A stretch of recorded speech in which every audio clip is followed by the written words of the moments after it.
Jacques, fils de Zébédée. Le premier martyr parmi les 12 disciples de Jésus. Transformé d'un pécheur au caractère impulsif en un véritable disciple de Jésus. Jacques, fils de Zébédée, est l'un des 12 disciples de Jésus. Il y avait 2 Jacques parmi les 12, l'autre était fils d'Alphée, appelé Jacques le mineur. Le frère de Jésus portait également le nom de Jacques.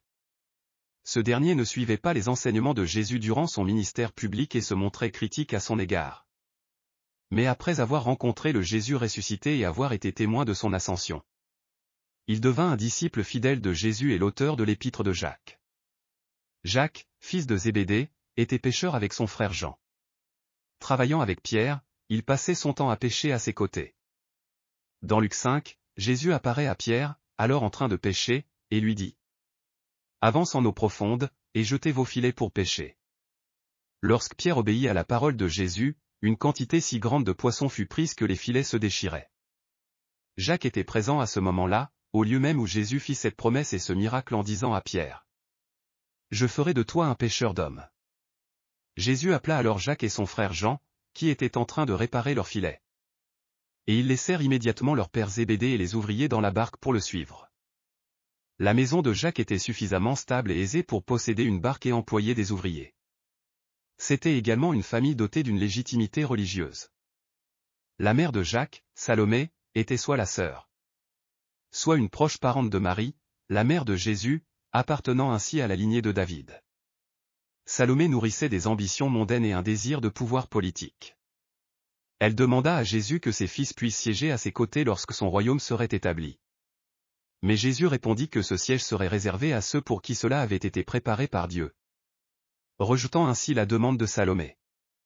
Malgré ce refus, Salomé médita la volonté de Jésus et poursuivit son engagement, accompagnant le Seigneur dans le chemin de la croix. Jacques était colérique et très impulsif. Il avait un tempérament de feu, au point d'être surnommé « fils du tonnerre ».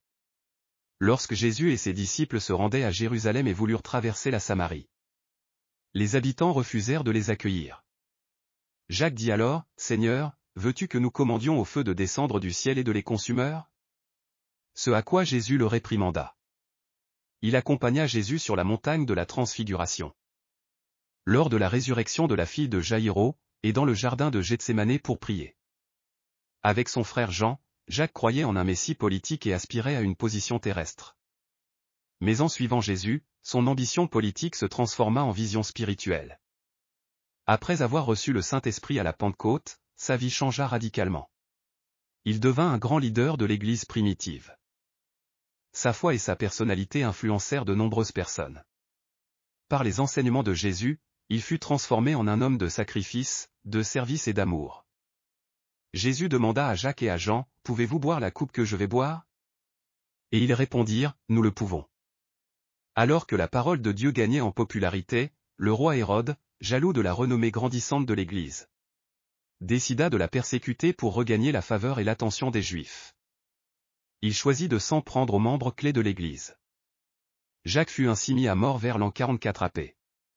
Jésus-Christ par Hérode Agrippa Ier, devenant ainsi le premier martyr parmi les disciples de Jésus. Alléluia! Si vous avez aimé cette vidéo, n'oubliez pas de vous abonner à la chaîne. Que Dieu vous bénisse abondamment.